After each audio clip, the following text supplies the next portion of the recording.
আসসালামু আলাইকুম রহমতুল্লাহি ওবরাকাতু।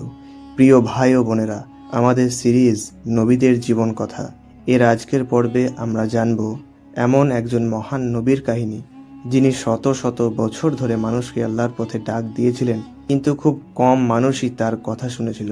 আজকের গল্প মানবজাতির ইতিহাসের সবচাইতে ভয়ঙ্কর বন্যার গল্প, সবচাইতে বড় ধৈর্যের গল্প এবং আল্লাহর ওপর ভরসার এক অসাধারণ উদাহরণ। আজ আমরা জানব হজরত নূহ আলাইহিস সালামের জীবন কথা। হজরত আদম আলাইহিস সালামের বহু বছর পর পৃথিবীতে মানুষের সংখ্যা বাড়তে থাকে। শুরুতে মানুষ আল্লাহর ইবাদত করলেও ধীরে ধীরে তারা পথভ্রষ্ট হয়ে পড়ে। কিছু নেককার মানুষের মৃত্যুর পর শয়তান মানুষকে তাদের মূর্তি বানাতে প্ররোচিত করে। প্রথমে মানুষ শুধু স্মৃতির জন্য সেই মূর্তি রাখলেও পরে ধীরে ধীরে সেগুলোকে উপাসনা করা শুরু করে। তখন আল্লাহ তাআলা হযরত নূহ আলাইহিস সালামকে নবী হিসাবে পাঠালেন। তিনি তার জাতিকে দিন রাত আল্লাহর দিকে ডাকতে লাগলেন। তিনি বললেন, তোমরা এক আল্লাহর ইবাদত করো, তার কাছে ক্ষমা চাও, তিনি তোমাদের রিজিক বাড়িয়ে দেবেন এবং রহমত বর্ষণ করবেন। কিন্তু অধিকাংশ মানুষ তার কথা শুনল না।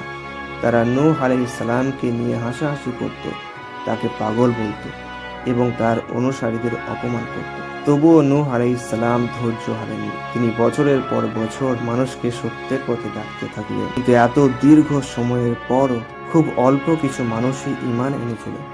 এরপর আল্লাহ তাকে একটা বিশাল নৌকা তৈরি করার নির্দেশ দিলেন। নূহ আলাইহিস সালাম আল্লাহর নির্দেশে নৌকা তৈরি শুরু করলেন। আশেপাশের লোকেরা তাকে দেখে উপহাস করত। তারা বলতো, মরুভূমির মাঝে নৌকা বানিয়ে কি হবে? কিন্তু নূহ আলাইহিস সালাম জানতেন আল্লাহর প্রতিটি আদেশের পেছনে হিকমত রয়েছে। তিনি ধৈর্যের সাথে কাজ চালিয়ে যেতে থাকলেন। অবশেষে সেই দিন চলে এলো। আকাশ থেকে প্রবল বৃষ্টি নামতে শুরু করলো। চারিদিকে ভয়ঙ্কর বন্যা ছড়িয়ে পড়ল। আল্লাহর নির্দেশে নূহ আলাইহিস সালাম ঈমানদারদেরকে এবং বিভিন্ন প্রাণীর এক জোড়া করে নৌকোয় তুলে নিল। বিশাল ঢেউয়ের মধ্যে নৌকাটি ভেসে চলতে লাগলো। এই সময় নূহ আলাইহিস সালামের নিজের ছেলেও ঈমান আনেন। নূহ আলাইহিস সালাম তাকে ডাকলেন এবং বললেন, আমাদের সঙ্গে নৌকায় উঠে পড়ো। কিন্তু সে অহংকার করে বলল, আমি পাহাড়ে উঠে বেঁচে যাব। কিছুক্ষণের মধ্যেই এক বিশাল ঢেউ এসে তাকে ডুবিয়ে দিল। এই দৃশ্য ছিল অত্যন্ত হৃদয় বিদারক।